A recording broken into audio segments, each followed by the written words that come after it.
My name is Lisa. I'm 32 years old, and for the past 10 years I've been married to David.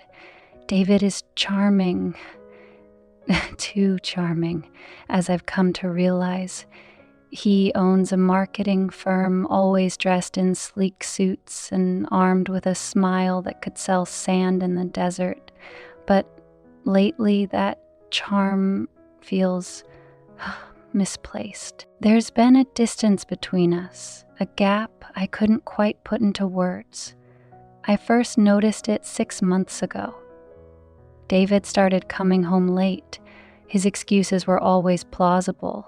Client meetings, business dinners, sudden deadlines. But the smell of expensive perfume on his suit wasn't something I could ignore. Then there were the text messages. "I'll handle it," he would say, brushing me off with his usual confident grin. But deep down, I knew. There's another character in this story, Julia. She's been my best friend since college. We've shared everything, dreams, fears, secrets. Julia works as an interior designer, often traveling for projects, but always making time for me. Or so I thought. One evening, as I was scrolling through my phone, something caught my eye. David's latest credit card statement. Dinner for 2 at La Maison, the most expensive restaurant in the city. When I asked him about it, he didn't flinch. "Client dinner," he said smoothly, pouring himself a glass of wine. But I wasn't convinced. The turning point came 2 weeks later. David claimed he had an overnight business trip. Julia, coincidentally, canceled our plans the same evening, citing last-minute work. It felt like the walls were closing in. That night, I made a decision. I would find out the truth. David's phone was always locked, but that night he forgot to take it with him. My hands trembled as I picked it up. The lock screen showed an innocuous message. "See you tomorrow at 8, Julia." My heart sank. The next day, I followed him. He left the house at 7:30, dressed impeccably as always. My car trailed his, my grip on the steering wheel tight enough to turn my knuckles white. He didn't head to the office. Instead, he stopped at a cozy little cafe tucked away in a quiet part of town. And there she was. "Julia, they didn't even bother to hide it." David leaned in, his hand brushing hers, their smiles wide and familiar. Julia laughed, the sound light and carefree like it always was when we shared our stories. But now, it felt like a dagger. I couldn't confront them. Not yet. Instead, I watched. For weeks, I collected every piece of evidence, photos, receipts, even overheard conversations. And with every new detail, my anger grew. One evening, as David slept soundly beside me, I replayed the events in my mind. How could he betray me like this? And Julia? She wasn't just a friend. She was family. The pain was unbearable, but it was the anger that fueled me.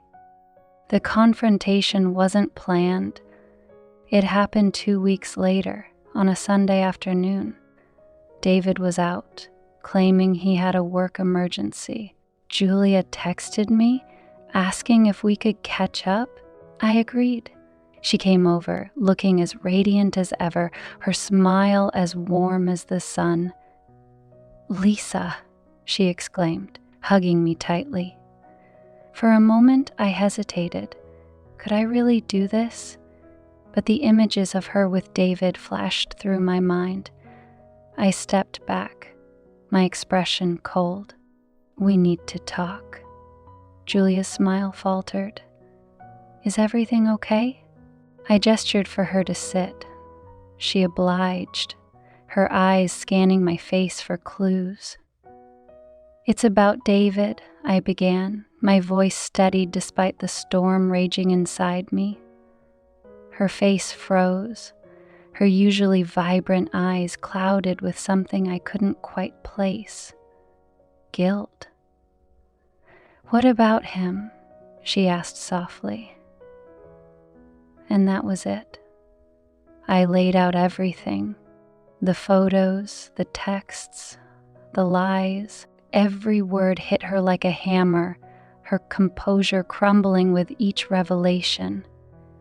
"Lisa," she whispered, tears streaming down her face. "I can explain." But I wasn't ready to listen. The door opened suddenly, and there he was, David, holding a bouquet of roses, his confident grin fading the moment he saw us. "Lisa, what's going on?" I turned to him, my voice trembling with fury. "You tell me, David." The room was heavy with silence. David stood frozen, still holding the bouquet of roses, as if they could somehow shield him from the storm brewing before him. Julia sat with her face buried in her hands, tears streaming through her fingers. And I felt a fire roaring inside me too strong to be doused by any explanation or excuse. "Lisa, let me explain," David started, stepping closer. "Explain what, David?" I cut him off, my voice sharp. "That you've been lying to me? That you've been sneaking around with her?" I turned to Julia, who flinched at my glare. "You," I spat, my voice trembling with a mixture of hurt and anger. "You were supposed to be my friend, my best friend, and this is what you do?" Julia looked up, her face pale and tear-streaked. "Lisa, it wasn't supposed to happen like this. I didn't mean to hurt you." "Hurt me?"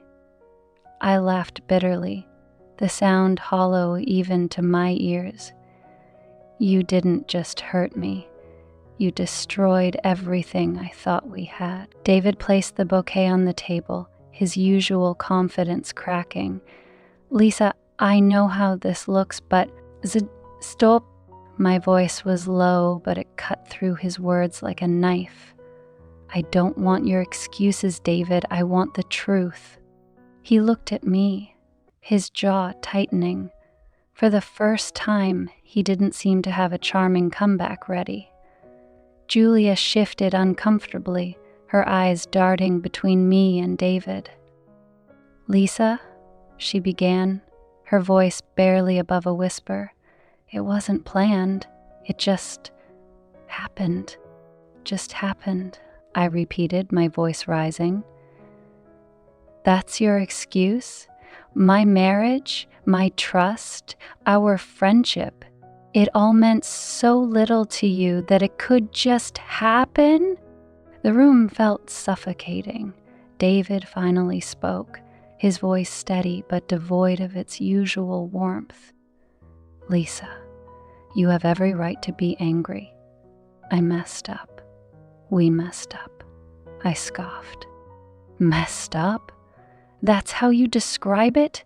"Yes." He snapped, his frustration boiling over.